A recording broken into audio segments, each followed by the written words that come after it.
Hallelujah. सबको जय मसीह की। परमेश्वर पिता का धन्यवाद करते हैं इस सुंदर से समय के लिए कि प्रभु ने हमें अपने अनुग्रह से एक नया दिन दिखाया। तो प्रियो, हम आज के मनन पर चलते हैं और आज का वचन है मत्ती 5 अध्याय और उसका 8 पद। उसमें इस तरह से लिखा है, धन्य हैं वे जिनके मन शुद्ध हैं, क्योंकि वे परमेश्वर को देखेंगे। हालेलुया। परमेश्वर पिता इस वचन को समझने के लिए मसीह यीशु की पहचान के द्वारा हमें ज्ञान और प्रकाशन का आत्मा दे।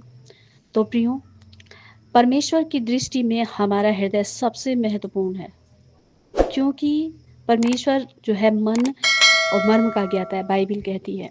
हालेलुया। कैसे पता चलता है कि उनकी दृष्टि मन पर लगी रहती है?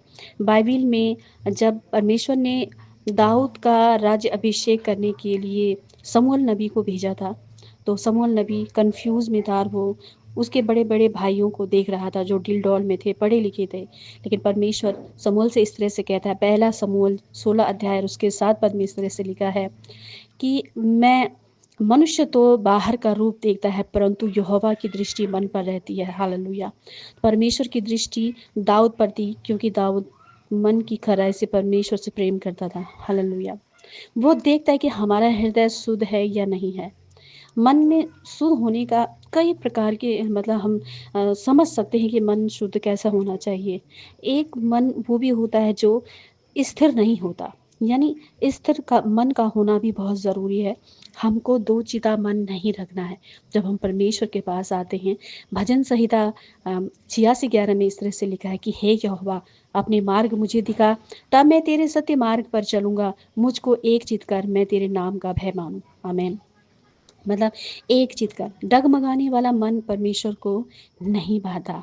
एक मन, चाहे हमारे जीवन में परीक्षाओं का दौर चल रहा है, या हो सकता है उस समय परमेश्वर हमें धीरज धरने के लिए कह रहा हो, लेकिन ऐसी परिस्थितियों में कई बार ऐसा होता है कि हमारा मन डगमगाने लगता है। लेकिन परमेश्वर ऐसे लोगों से कहते हैं याकूब की पत्रिका में, याकूब 1 अध्याय और उसके 7-8 पद में, कि ऐसा मनुष्य यह न समझे कि मुझे प्रभु से कुछ मिलेगा।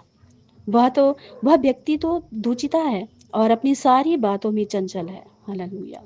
तो प्रियो, मन का शुद्ध जो है, परमेश्वर ये चाहता है कि हमारे मन में किसी भी तरह का कोई भी पाप ना छुपा हो। सब बातें हम परमेश्वर के सामने खोल कर रखें। स्वार्थी हृदय ना हो।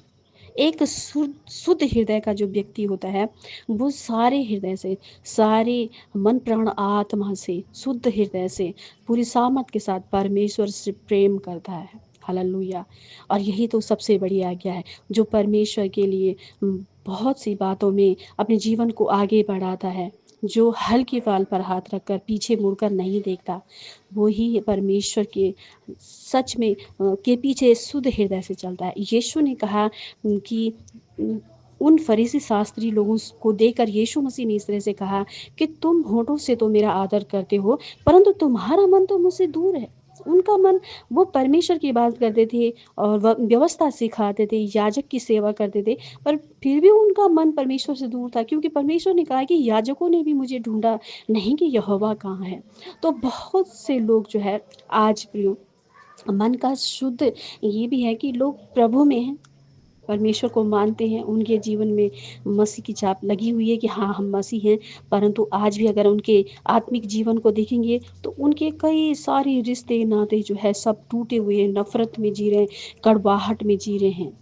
लेकिन वचन के अनुसार इब्रानियों 12:14 में लिखा है कि सबसे मेल मिलाप रखो और उस पवित्रता के खोजी बनो जिसके बिना कोई परमेश्वर को कदापि नहीं देख सकता। यानी मेल मिलाप बहुत ज़रूरी है। मेल मिलाप के बिना कोई परमेश्वर को नहीं देख सकेगा। हालेलुया। और इसीलिए परमेश्वर ने हमसे पहले मेल किया, उन्होंने शुरुआत की और एग्जाम्पल हमें देखे गए। तो कहते हैं कि उस मेल मिलाप के बिना, यानी कोई भी उस पवित्रता के खोजी बनो, कोई परमेश्वर को नहीं देख सकता। तो ये भी मन की शुद्धता में बहुत ज़रूरी है कि हमारा मन एक दूसरे के लिए खाली हो। हालेलुया। तो प्रियो, मन फिराना भी हमारे लिए एक शुद्ध मन का मतलब एक शुद्ध मन माना जाता है। अगर कोई व्यक्ति अपना मन फिराता, हो सकता है जीवन में पाप हो, लेकिन जब वो परमेश्वर के पास आता, रिपेंट करता है, तो मन फिराना भी एक जो है शुद्ध हृदय माना जाता है। दाऊद के समान, दाऊद ने पाप किया, व्यभिचार किया और उससे हत्या का पाप हुआ, आप सब जानते हैं। लेकिन जब नातान नबी ने उससे बात की तो उसने जो है पूरे मन से पश्चाताप किया और उसने परमेश्वर से कहा, भजन संहिता 91 उसके 10 पद में, कि हे परमेश्वर, मेरे भीतर शुद्ध मन उत्पन्न कर और स्थिर आत्मा उत्पन्न कर। हालेलुया। वो क्यों कहा उसने कि शुद्ध मन उत्पन्न कर? क्योंकि अगर मन शुद्ध होता तो हो सकता है परमेश्वर विरोधी कार्य न होता। हालेलुया। लेकिन मन धोखा देता है प्रियो। आज हम सबको परमेश्वर की दृष्टि हमारे मन पर है और उलझाने वाली बातें जो हमें उलझाती, हमें उनसे बचना है। तो प्रियो, यदि हम मन में दीन होकर, हृदय और स्वभाव में नम्र होकर, सच्चा शोक करके यानी सच्चा पश्चाताप कर दे, हृदय की शुद्धता के साथ परमेश्वर के निकट आते हैं, तो वो भी हमारे निकट आएंगे। आमीन। वो तो पहले से हमारे निकट हैं, लेकिन हमें भी उनके पास, उनके निकट आने की ज़रूरत है। पुराने नियम में हम देखते हैं कि जो इजरायली लोग थे वो भटक गए थे, बाल देवता के पीछे चले गए थे। लेकिन जब उन पर विपत्ति आती थी तो विपत्ति में वो यहोवा परमेश्वर को पुकारते थे और वो उनकी रक्षा भी करते थे। लेकिन जैसे ही उनका काम हो जाता था, यानी परमेश्वर उनको जो है छुड़ा लेते थे, तो वो फिर से अपना वही मूर्ति पूजक बन जाते थे। जो मन की शुद्धता नहीं, ये एक पाखंड है। हालेलुया। और परमेश्वर ऐसे हृदय से प्रसन्न नहीं होते। धोखाबाज हृदय, जो धोखा देने वाला हृदय है, उससे परमेश्वर प्रसन्न नहीं होते। हालेलुया। तो प्रियो, एक हृदय, फरीसी और शास्त्री, नए नियम में हम जब देखते हैं, सबसे भयानक चीज़ जो मनुष्य के लिए होती है वो ये है, पाखंडी हृदय। हालेलुया।